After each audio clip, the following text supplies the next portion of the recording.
আহ, নমস্কার বন্ধুরা। আজকে আমি গতকাল উপস্থিত হয়েছিলাম ঠাকুরনগর। তো ঠাকুরনগর উপস্থিত হয়ে আমি এই বোনটির পাশে এসে উপস্থিত হয়েছি, কারণ এই বোনকে আমি অনেকদিন আগে কথা দিয়ে রেখেছিলাম যে যেদিন আমি ওই হাবড়া রুটে যাব তোমার বাড়িতে অবশ্যই কিন্তু উপস্থিত হবে। তো বোনটি কালকে একটা অনুষ্ঠান ছিল, তার জন্য আমার আমার ফ্যামিলি সেটা বোন অনুষ্ঠান বলবে। ছিল। তো আমার বাড়িতে আমাদের ছোট বাচ্চাটার জন্মদিন ছিল। তো সেই জন্য আমি দাদাকে আজকে বাইরের থেকেই খাবার কিনে এনে খাওয়াতে হলো। আমার ভীষণ খারাপ লাগছে দাদা, যে আমার নিজের হাতে রান্না করে খাবার আমি আমার দাদাকে খাওয়াতে পারলাম না। কিন্তু আমার দাদার কাছে আমার রিকোয়েস্ট যে আমার দাদা অবশ্যই আসবে আবার, কারণ আমার দাদা সত্যি মাটির মানুষ।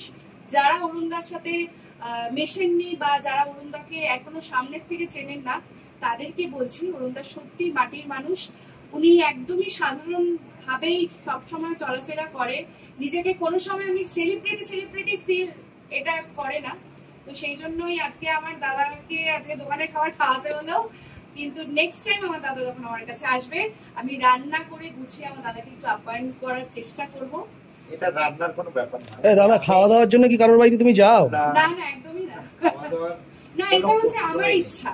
তোমার এটা ইচ্ছা। হতেই পারে যে আমার দাদা এসছে আজকে, আমি আমি একটু আমার ভালো। দাদাকে নিজের হাতের একটা যদি ডাল ভাত, দাদার কোনো চাহিদা নেই যে দাদাকে মাছ মাংস সবজি এটা খাওয়াতে হবে, জাস্ট হাতের যদি একটু ডাল ভাতও দাদাকে খাওয়াতে পারি, এটাই আমার কাছে অনেক বড় ব্যাপার।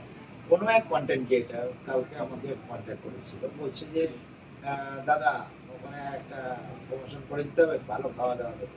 আমি এইসবের মধ্যে নেই। আমি এইসব খাওয়া দাওয়ার মধ্যে নেই। আমার প্রমোশন মানে আমি যে দোকানে প্রমোশন করতে যাব সেখানে আমার যেটা চাহিদা সেটাকে দিতে হবে। খাওয়া দাওয়াটা আপনার টেবিল সাজিয়ে রাখবেন, আপনার লোক দিয়ে খাবে। আমি শুধু রিভিউটা দিয়ে চলে আসবো, আপনার সাইডে লোক রেডি করে রাখবেন, সে খাবারটা খেয়ে যাবে। ঠিক আছে? খাবারের রিভিউ দেব, এবং কিসের জন্য দেব সেটা আপনার প্রমোশনের জন্য।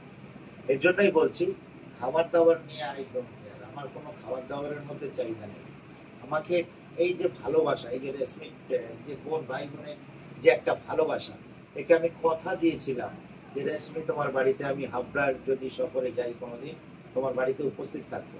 তো আমি ওকে কালকে কন্ট্যাক্ট করেছি, তার আগের দিনও কন্ট্যাক্ট করে বলে দিয়েছি একদমই তাই। যে রেশমি আমি কিন্তু মুখ তারিখে মানে আমি যাচ্ছি ওখানে। তো সেই আমি এসে ঠাকুরনগর ছিলাম, ঠাকুরনগর থেকে আজকে বাইকে বাইকে করে এসে রেশমির বাড়িতে উপস্থিত হলাম, কারণ আজকে ট্রেনের সমস্যা বিশাল। প্রচুর। ঠিক আছে? ঠাকুরনগর যারা ডাঙ্কা বাজিয়ে ইয়ে করছে, ওরা আজকে